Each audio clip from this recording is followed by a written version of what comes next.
আসসালামু আলাইকুম রহমতুল্লাহ।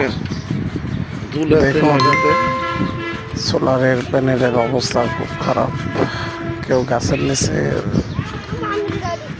সোলারের যে প্যানেল কি অবস্থা হয়েছে?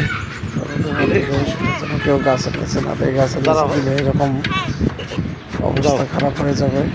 আপনারা চেষ্টা করবেন যেখানে প্রচুর রোদে ভরপুর সেখানে সোলারের প্যানেলটা রাখার জন্য।